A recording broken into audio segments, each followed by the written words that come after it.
नमस्कार मित्रांनो, कसे आहात? पर्टिक्युलरली 12वीचे विद्यार्थी अभ्यास करतायत. सो मॅथमॅटिक्स सेशनमध्ये आपण आत्तापर्यंत व्हिडिओ लेसन्समध्ये मॅट्रायसेस आणि पेअर ऑफ लाईन्स हे 2 चॅप्टर आपण जवळपास कंप्लीट केलेत. तर त्यात जो सेक्शन राहिला असेल तो कदाचित न्यूमेरिकल सॉल्विंगचा असेल. सो तुम्ही घरी प्रॅक्टिस करा. तुमच्या डिफिकल्टीज मला कॉमेंटमध्ये टाका किंवा पर्सनल मेसेज करा. सो आपण त्याच्यावर एखादा व्हिडिओ बनवून तो नक्कीच प्लेस करू. Now from this session we are going to start the new chapter, the new section actually. We are going to start calculus, right. So आपल्याला कॅल्क्युलस चालू करायचं आहे. सी, कॅल्क्युलस काय आहे हे मी तुम्हाला या सेशनमध्ये समजून सांगणार आहे. आणि कॅल्क्युलसला स्मार्टली हँडल करण्यासाठी, त्यामध्ये मास्टरी करण्यासाठी तुम्हाला काय करावं लागेल हे आपण या सेशनमध्ये डिस्कस करणार आहोत. आणि मग पुढच्या सेशनपासून will start our 12th standard chapter, right. So कॅल्क्युलसला मी basically one of the branch of mathematics म्हणाल, which involves trigonometry, which involves function, which involves limits of functions, which involves finding out whether the function is continuous or not. Then it involves derivatives, it involves application of derivative, it involves integration, it involves application of integration, differential equations, their applications, and these all things are considered in calculus. So it is very important tool actually. मग calculus tool समोर आलं कसं याचं जर थोडंसं तुम्ही इतिहास जर चाळला तर यू विल फाइंड दॅट याला मूळ कारण आहे आपलं फिजिक्स, राईट. सी, फिजिक्समध्ये आपण काय शिकतो? फिजिक्समध्ये आपण नॅचरल बिहेवियर शिकत असतो, राईट. नॅचरल बिहेवियरमध्ये पर्टिक्युलरली काय तर आपण जर मेकॅनिक्सची केस कन्सिडर केली, क्लासिकल मेकॅनिक्स, कारण तिथंच याचा उदय झालेला आहे, तर you will find that classical mechanics mainly focused on the movement और steadiness of objects in our surrounding. मग तो ग्रह तारे असो किंवा साधे टेरेस्ट्रियल ऑब्जेक्ट्स असो. कालांतराने आपण मग इलेक्ट्रॉन्स वगैरे त्याच्या मोशनमध्ये घुसलो, राईट, म्हणजे क्वांटम मेकॅनिक्समध्ये. सो एनिवे, सो क्लासिकल मेकॅनिक्समध्ये while dealing with the movements, motion, and while dealing with the forces and kinematics of bodies, आपल्याला लक्षात आलं का various variables of motion they are time dependent, right. They are time dependent. आणि मग त्या ठिकाणी Newton and जे काही सहकारी असतील त्या काळात त्यांचे, त्या लोकांनी कुठेतरी पॅरलल लाईन डेव्हलप केली मॅथमॅटिक्सची, मॅथमॅटिकल टूल्सची. And these all things comes under calculus. So to understand the calculus, first of all what you should understand is you must understand the function of for the function, particularly the function. मग function काय आहे? मी आता इथे 11वी सायन्सचा reference देण्यापेक्षा 11वी सायन्समध्ये already तुम्हाला function chapter झालेला आहे. त्यात फंक्शनचे व्हेरियस टाईप्स पण दिलेले आहेत. पण मी ते थोडीशी वेगळी मेथड देईन, एक सोपी मेथड देतो मी तुम्हाला. See, if you see any function, आपण फंक्शन लिहितो कसं? y is equal to F of x. आणि रीड कसं करतो? y is a function of x. याचा अर्थ काय होतो का ह्या yचं जे काही इक्वेशन आहे ते एक्सच्या स्वरूपात आहे, right. y is a function of x. याचा साधा अर्थ काय झाला का yचं जे काही इक्वेशन आहे y इज इक्वल टू ते इन टर्म्स ऑफ एक्स आहे. मग ते असंही असू शकतं y is equal to x square, ते असंही असू शकतं y is equal to 2x, ते असंही असू शकतं x square plus 2x plus 5, किंवा ते अंडर रूट एक्स असू शकतं, ते साइन एक्स असू शकतं, ते कॉस एक्स असू शकतं, ते लॉग एक्स असू शकतं, ते ई रेस टू एक्स असू शकतं, ते 5 रेस टू एक्स असू शकतं, किंवा y is equal to sine of log x असू शकतं, y is equal to log of sine x असू शकतं, y is equal to e raise to sine x असू शकतं. So there are so many possibilities to represent y is equal to F of x. मग ह्या सगळ्या possibilities आपल्याला पुढे शिकायच्या आहेत. ह्या सगळ्या पॉसिबिलिटीजचं, ह्या सगळ्या इक्वेशनचं, मॅथमॅटिकल एक्सप्रेशनचं आपल्याला लिमिट काढायचं आहे, आपल्याला कंटिन्युटी चेक करायची आहे, आपल्याला डेरिव्हेटिव्ह फाइंड आउट करायचे आहेत, आपल्याला त्याचे इंटिग्रेशन फाइंड आउट करायचे आहे. मग मुळात जर फंक्शन समजलेलं नसेल ना तर मित्रांनो, बऱ्याच वेळेस मी बघतो मुलं क्लासेस लावतात, नंबर ऑफ वह्या भरवतात, नोटबुक्स भरवतात एक्झाम्पल सॉल्व करून. क्लासवाला एक्झाम्पल सॉल्व करतो, मुलं लिहितात, समजलं का येस सर, सरला भारी शिकवतात. but then students are not able to identify what type of example is given in the question paper during the exam. That is the reality. Unfortunately ती reality झाकल्या गेली बिकॉज एक्झाम मध्ये paper leaks होतात, copy बाहेरून येते, मुलं ते बघून लिहितात. So they don't realise what exactly they have lost during the 12th science. पण त्याचा परिणाम मग ते इंजिनिअरिंग फर्स्ट इयर मध्ये भोगतात. राईट. सो एनिवे आपल्याला विषय डायव्हर्ट करायचा नाही आहे. इथं महत्वाचा मुद्दा सांगतो. To understand the calculus, to understand the various things, to understand the various tools which are coming in the next chapters, you must understand what the function is exactly. So here writing function is very simple thing. Y is equal to f of x. You can write it in different forms. So again these are the types of function that we are going to discuss obviously. So first of all, let us understand the meaning of this term itself, right? So आपण याचा meaning समजून घेऊ. आता मी तुम्हाला एक साधा meaning सांगितलं sir. y is equal to f of x is nothing but y is the function of x. That means whatever equation of y will be there, that will be the equation in terms of x. तसंच मी जर समजा y is equal to f of t लिहिलं तर y is the function of t, म्हणजे y च्या equation मध्ये t वगैरे येणार आहे. थोडक्यात काय काही इथे दोन व्हेरिएबल आहेत. या फंक्शन मध्ये काय आहे? दोन व्हेरिएबल आहेत x आणि y. यापैकी y हा x वर अवलंबून आहे. y depends upon x, right? आणि ह्या केस मध्ये y depends upon t, right? y depends upon t. म्हणजे याचा अर्थ काय होतो की हे जे ओव्हरऑल मॅथमॅटिकल एक्सप्रेशन आहे, हे जे ओव्हरऑल मॅथमॅटिकल इक्वेशन आहे, यामध्ये एक व्हेरिएबल डिपेंडंट आहे, एक व्हेरिएबल डिपेंडंट आहे, तर दुसरा व्हेरिएबल इंडिपेंडंट आहे. ठीक आहे. सो एक तर गोष्ट क्लिअर झाली का हे जे मॅथमॅटिकल इक्वेशन आहे इन एक्स अँड वाय ते डिपेंडंट आणि इंडिपेंडंट व्हेरिएबल पासून बनलेलं आहे. So function is something in which there is arrangement of dependent and independent variables in plus minus multiplication division index form, right? गुणाकार भागाकार घातांकाच्या ह्या सगळ्याच्या कॉम्बिनेशन स्वरूपात इथे ते वायचं इक्वेशन तयार झालेलं असतं. सो आपण इज इक्वल टू साईनच्या एका साईडला जर वाय लिहिलं आणि उरलेल्या दुसऱ्या साईडला जर आपण रेस्ट ऑफ उरलेलं जे दुसरं व्हेरिएबल आहे त्याची कॉम्बिनेशन लिहिली, then it becomes y is equal to f of x. That is y is a function of x. आता या केसमध्ये x झाला इंडिपेंडंट व्हेरिएबल आणि y झाला डिपेंडंट व्हेरिएबल. आता आपण त्याला फंक्शन म्हणू शकतो का? तर नॉट इट. त्याला फंक्शन कधी म्हणता येईल? जर त्याला काही मिनिंग असेल तर, राईट? जर त्याला काही मिनिंग असेल तर. मग त्याला मिनिंग काय असलं पाहिजे? का y हा x वर अवलंबून आहे, याचा अर्थ काय होतो की x मध्ये होणारा बदल तर y मध्ये करस्पॉन्डिंग बदल घडवून आणत असेल आणि त्याला मिनिंगफुली काहीतरी आपण त्यातनं आउटकम बघत असेल, तर in that case what we can say is yes y is a function of x. थोडक्यात आपण एका वाक्यात त्याचं डेफिनेशन क्लिअर करू का x and y मधलं meaningful relationship is called as function, right? The function is nothing but the meaningful relationship between the dependent and independent variable. Let us now understand the terminology of function. मग कुठलंही function असो, मी तुम्हाला types of function सांगणार आहेच. आता आपण 11वी मध्ये भरपूर टाइप शिकलो, पण मी टिपिकली कॅल्क्युलस हँडल करण्यासाठी जे टाइप्स आहेत ते तुम्हाला इथे क्लिअर करून देईन, राईट? सो आपण आता बघितलं का meaningful relationship between y and x is called as function. आपण याला असंही लिहू शकतो, जर x is equal to f of y लिहिलं तर x is a function of y होईल. मग डिपेंडन्सी चेंज होईल. इथं आता x डिपेंडंट झाला, y इंडिपेंडंट झाला. ठीक आहे. So most of the time आपण ह्या स्ट्रक्चर मध्ये एक्झाम्पल सॉल्व्ह करतो. So let us focus on this. So y is equal to f of x म्हणजे x च्या ज्या व्हॅल्यूज आहे, व्हॅल्यूज ऑफ x, ठीक आहे, हा एक सेट आपल्याकडे तयार होईल, सेट 1. आणि व्हॅल्यूज ऑफ y हा आपल्याकडे एक सेट तयार होईल, set 2. So values of x they will be arbitrarily chosen.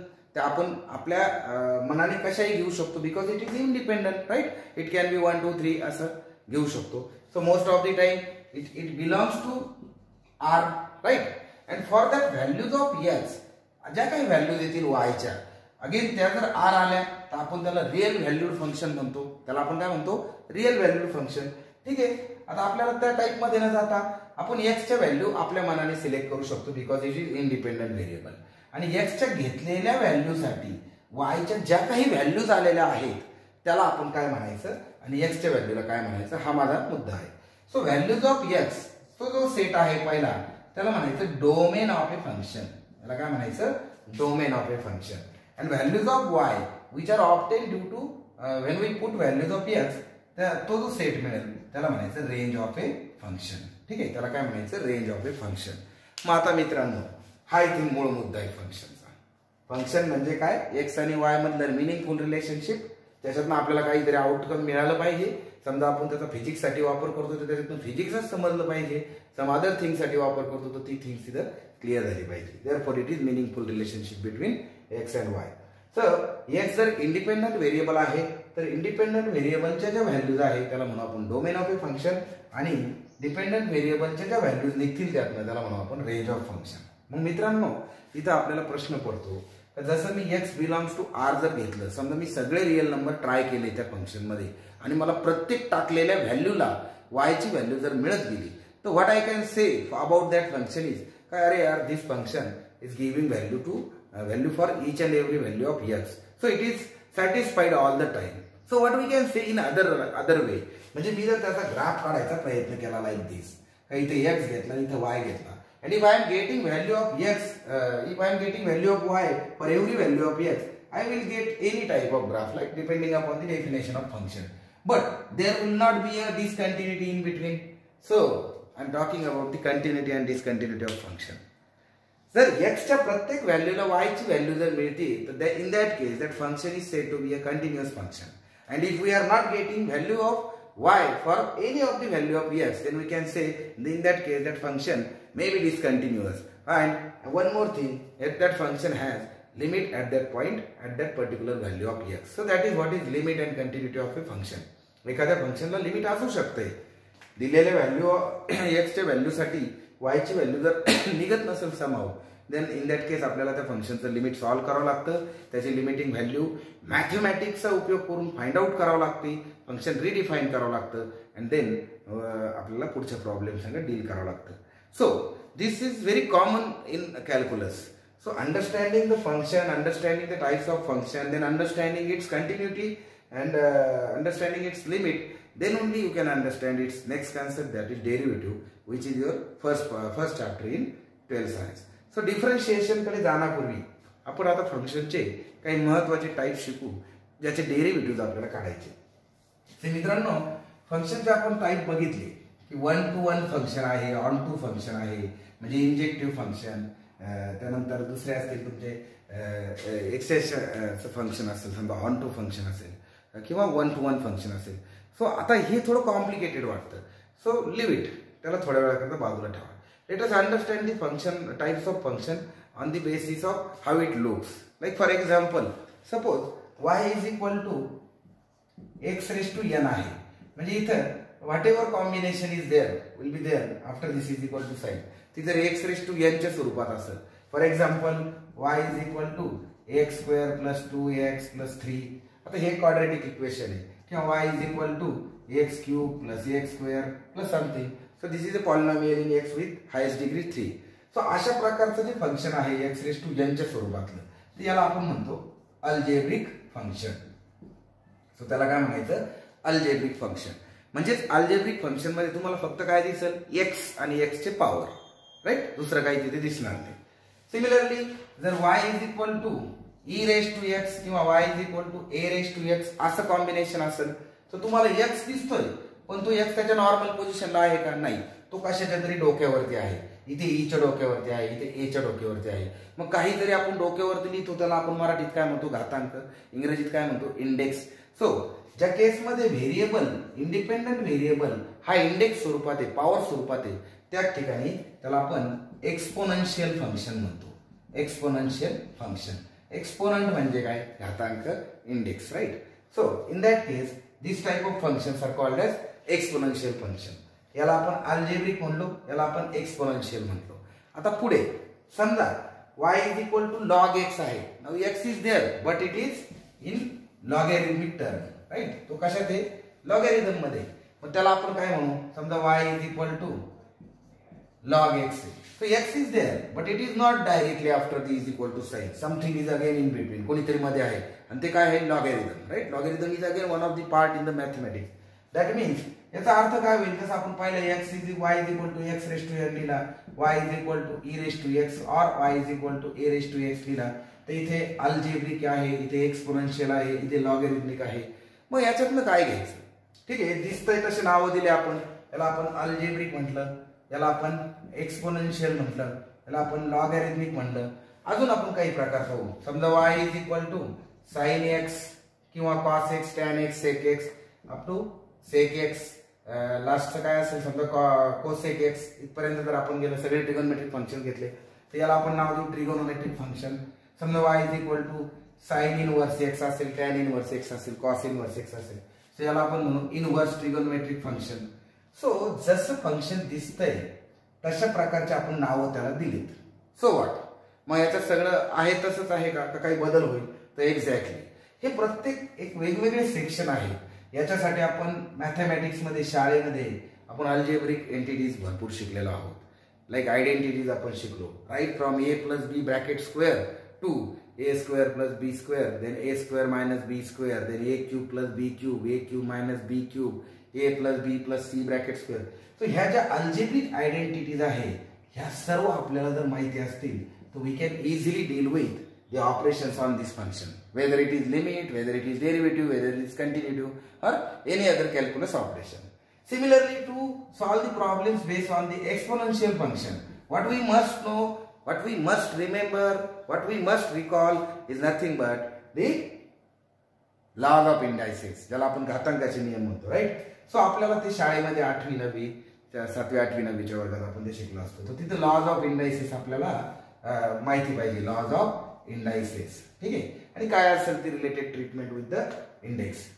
लॉगॅरिथमला handle करायचं, you must remember, you must recall the laws of logarithm, the rules of logarithm. Similarly to handle the trigonometric function you should able to perform trigonometric transformation. You should have various formula in trigonometry like double angle formula, half angle formula, triple angle formula, basic definition of trigonometry, trigonometric identities.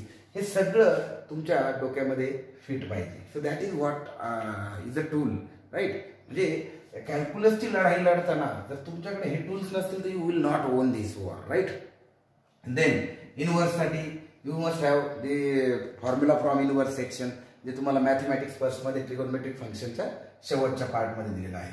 ठीक आहे, आता हे एवढं सगळं पाठ करून एवढं सगळं लक्षात ठेवून होईल का काम? नक्कीच नाही होणार.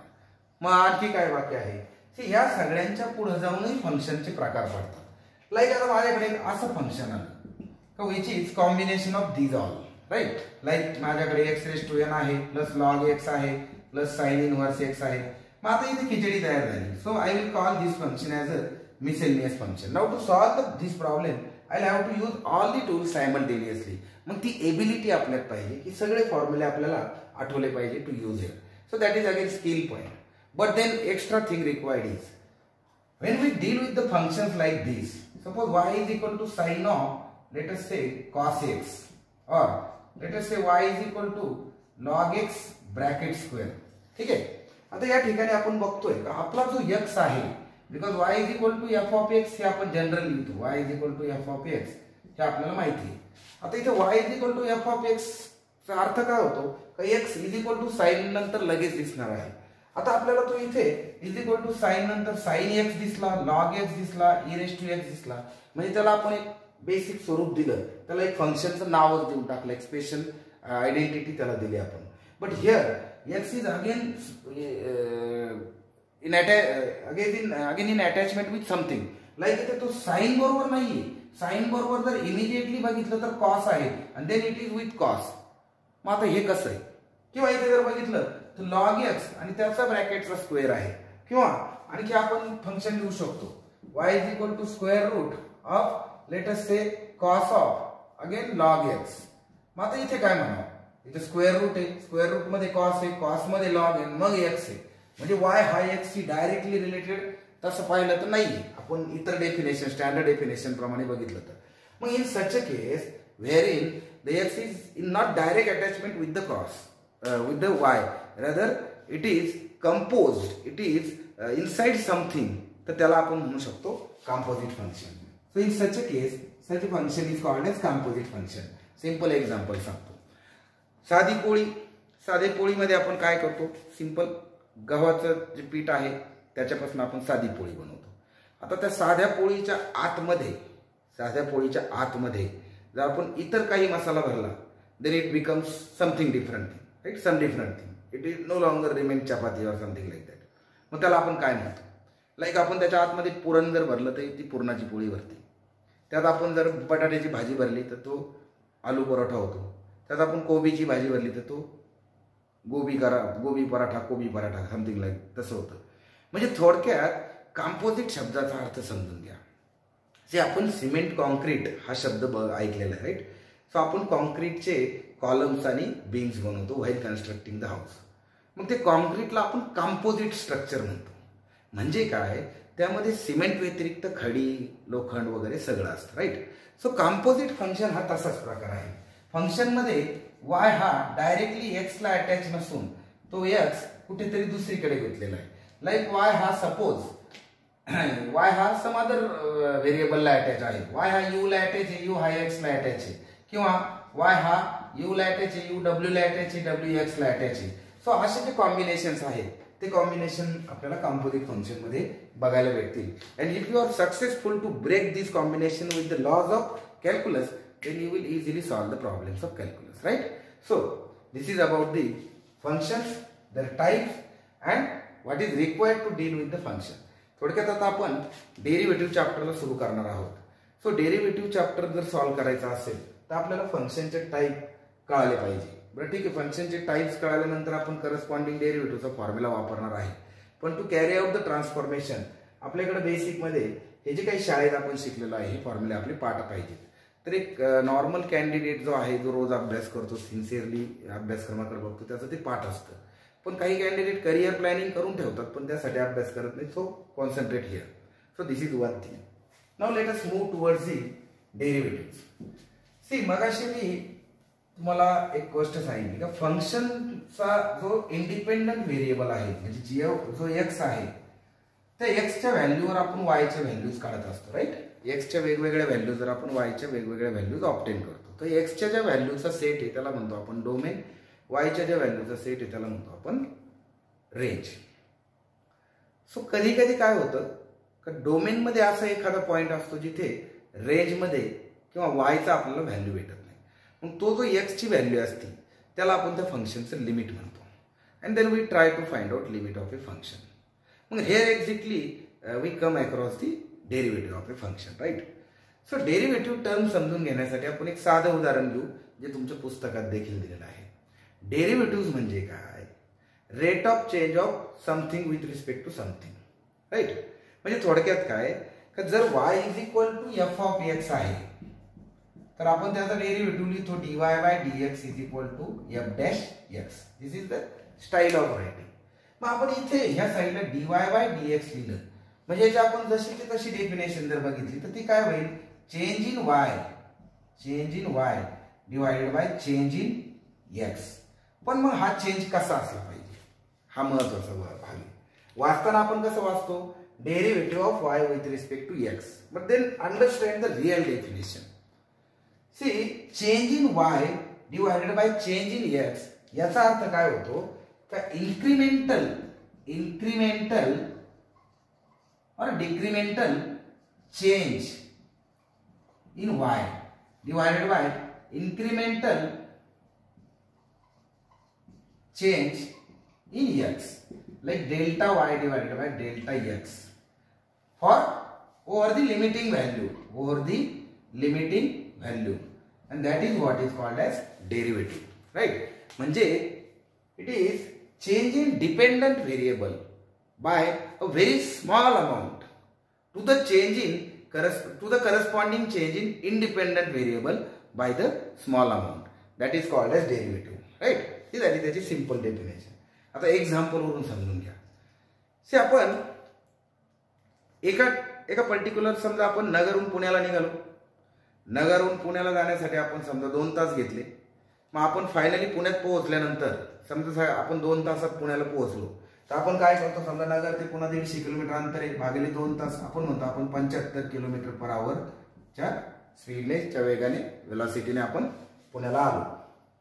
बट इन रियालिटी तुम्ही नगरवरनं निघाले, नगरच्या बाहेर पडूपर्यंत तुमचा स्पीड होता सपोज 40 किलोमीटर पर आवर, नंतर तो शिक्रापूरपर्यंत किंवा मध्ये एखाद्या गावापर्यंत तो होता 75, त्याच्यानंतर तो होता परत 50 ते गाव ओलांडोस्तर किलोमीटर पर आवर, त्यानंतर तो झाला 80.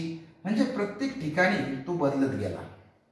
इनफॅक्ट प्रत्येक क्षणाला देखील तो बदलू शकतो. मग व्हॉट अबाउट दॅट, हा फॉर्म्युला तर त्याचे उत्तर देत नाही, because this is what is average velocity. मग याची जी इन्स्टंटेनियस व्हेलॉसिटी आहे त्याचा आपण फॉर्म्युला कसा लिहितो, limit delta T tends to 0 delta X upon delta T. म्हणजे छोट्या छोट्या इन्क्रीमेंट जे झाल्यात एक्स मध्ये with respect to small time, जो 0च्या जवळ जातोय एकदम, तर त्याला आपण काय म्हटलं मग, इन्स्टंटेनियस स्पीड. आणि त्यालाच म्हणलं आपण डेरिव्हेटिव्ह, राईट, त्यालाच म्हणलं आपण डेरिव्हेटिव्ह. म्हणजे rate of change of displacement with respect to time, and that is nothing but the velocity, instantaneous velocity. So derivative gives us the small change in dependent variable with respect to independent variable. So this is basic of definition. This is basic definition of derivative. Now let us understand this definition from limits, right? So आपण limits मध्ये by using first principle derivative ची definition obtain केली होती. Like y is equal to f of x. y is equal to f of x. ह्या फंक्शनच्या डेरिव्हेटिव्हची definition काय लिहिली होती आपण, y dash is equal to f dash x is equal to limit delta x tends to 0 f of x plus h minus limit h tends to 0, म्हणजे small h घेतला इथं, f of x plus h minus f of x divided by h, right? This is what we have used to obtain the to define the derivative using limit, right? म्हणजे याचा अर्थ काय होतो, का derivative of x is nothing but change in f of x for this small h by this small value h by this increment or decrement with respect to change in that variable, that is with respect to again with respect to a small change h. So ती झाली त्याची definition, right. Now this is what is first principle, right. यालाच आपण काय म्हणलं, first principal. मग आता ह्या फर्स्ट प्रिन्सिपलचा जर वापर केला आणि लिमिटची जर मॅथमॅटिकल थेअरी वापरली, लिमिटची जर प्रोसेस वापरली, तर आपण वेगवेगळ्या स्टँडर्ड फंक्शनचे डेरिव्हेटिव्ह फाइंड आउट केले आहेत, जे आपला बेस तयार झाला to deal with the various things in derivative. So let us discuss that. So by using first principle आपण डेरिव्हेटिव्ह काढलेले आहेत, राईट, वेगवेगळ्या गोष्टीचे. Like derivative of x raise to n आपण काढला होता, n into x raise to n minus 1 d by dx of this by using first principle. त्यानंतर by using first principle आपण रूट x चा डेरिव्हेटिव्ह काढला 1 by 2 root x. by using first principle आपण derivative of 1 by x काढला minus 1 by x square. So similarly we have various standard derivatives by using first principle, आणि तो मसाला आपल्याला काम येणार to solve the problem. So let us now understand the standard formula in derivatives, right? So डेरिव्हेटिव्हचे problem solve करताना आपल्याला ह्या standard फॉर्म्युलाचा उपयोग होतो आणि रूल्स ऑफ डेरिव्हेटिव्हचा देखील उपयोग होतो, right. So standard formula in derivative काय काय आहे, so let us discuss that. ठीक आहे. सो आपण algebraic function, exponential function, logarithmic function, trigonometric function अशा पद्धतीने जातो. So d by D x of x raise to n is n into x raise to n minus 1. D by D x of, let us say मी आता आणखी काही घेतो, root x 1 by 2 root x d by dx of 1 by x that is minus 1 by x square. then आणखी काही algebraic तयार होते, पण आपण इतकेच कन्सिडर करू. then d by dx of a raised to x that is, याचा derivative काय येणार आहे आपला, a raised to x into log of a. d by dx of e raised to x that is e raised to x into log e, म्हणजे आपण तो तिथे त्या ठिकाणी त्याला 1 घेत असतो. then let us talk about logarithmic d by dx of log x that is 1 by x. again we have a group of trigonometric function d by dx of sin x that is cos x, d by dx of cos x that is minus sin x, d by dx of tan x that is sec square x d by dx of sec x, that is sec x into tan x d by dx of cosec x, that is minus cosec x into cot x, and finally d by dx of cot x is equal to minus cosec square x. हा एक group आपल्याकडे आहे standard function मध्ये. आणि याच्या व्यतिरिक्त आपल्याकडे inverse trigonometric function, that is D by D x of sine inverse X is equal to 1 by under root 1 minus X square D by D x of cos inverse X, that is minus 1 by under root 1 minus X square D by D x of tan inverse x, that is 1 by 1 plus x square d by dx of cot inverse x, that is minus 1 by 1 plus x square. आणि जे काही दोन आहेत अजून आपल्याकडे sec आणि cosec, so d by dx of sec inverse x, that is 1 by x under root x square minus 1, and that is for cosec inverse x, and that is 1 by minus 1 by under root x square minus 1. ठीक आहे. तर माझ्याकडनं एखादा formula जर चुकला असेल तर तुम्ही करेक्ट करून घ्या. पुस्तकात लिस्ट दिलेली आहे स्टँडर्ड फॉर्म्युलेची. सो हे स्टँडर्ड फॉर्म्युले कुठल्याही नॉर्मल कॅन्डिडेटला to deal with the calculus एवढे फॉर्म्युले पाठ पाहिजे. ते पाठ कधी होतील जर तुम्ही त्याच्यावरचे एक्झाम्पल कंटिन्युअसली सॉल्व्ह करत राहिले तर. सो डेरिव्हेटिव्ह चॅप्टर 12वी सायन्सचा समजून घेण्यासाठी तुम्हाला एवढे फॉर्म्युले पहिले तुमच्या डोक्यात पाहिजे. Now let us understand the rules of derivative. 11वीला तुम्ही डेरिव्हेटिव्हचे रूल्स प्रूव्ह केले होते, राईट. म्हणजे फंक्शनचं कॉम्बिनेशन हे बिसाइड्स द कंपोजिट फंक्शन कसं असू शकतं. दोन फंक्शनचा गुणाकार असू शकतो, दोन फंक्शनचा भागाकार असू शकतो, दोन फंक्शनची बेरीज किंवा वजाबाकी असू शकते. समजा u and v are functions of x. So possible combinations काय काय आहेत. पॉसिबल कॉम्बिनेशन काय काय आहे. y is equal to u v असू शकतो, y is equal to u plus minus v असू शकतो, y is equal to u v असू शकतो, y is equal to u divided by v असू शकतो.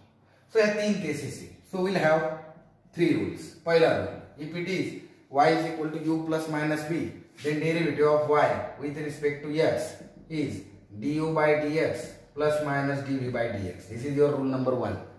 If it is u into v, then derivative of y with respect to x is u into dv by dx plus v into du by dx. And finally, if it is y is equal to u divided by v, then dy by dx is equal to v into du by dx minus u into dv by dx divided by v square. ठीक आहे. बेरीज वजाबाकी गुणाकार गुणाकार आणि भागाकार. So हे 3 rules तुम्हाला प्रॉब्लेम सॉल्व्ह करताना वापरावे लागतात. So this is what is required to deal with the derivative. Now the most important thing from the 11th science, जर तुम्हाला डेरिव्हेटिव्हवर सीईटी आणि जेई पॉइंट ऑफ व्ह्यू विचार करायचा असेल, so there is a relation between the continuity and differentiability. See every differential function is continuous function. लक्षात ठेवा, प्रत्येक डिफरन्शियल फंक्शन हे कंटिन्युअस फंक्शन असतं. पण प्रत्येक कंटिन्युअस फंक्शन डिफरन्शियल फंक्शन असेलच अशी काही गॅरंटी नाही. म्हणजे it need not be a differential function. मी काय सांगितलं तर प्रत्येक डिफरन्शियल फंक्शन हे कंटिन्युअस असतं, पण प्रत्येक कंटिन्युअस फंक्शन हे डिफरन्शियल असेलच याची गॅरंटी नाही, right. This you can prove with the help of any example. So जर डिफरन्शियल फंक्शन कंटिन्युअस असतं तर it otherwise means to solve the MCQ just left hand derivative is equal to right hand derivative जर आला तरच तुमचं function differential होणार आहे. म्हणजे using first principle you can solve the problem based on that.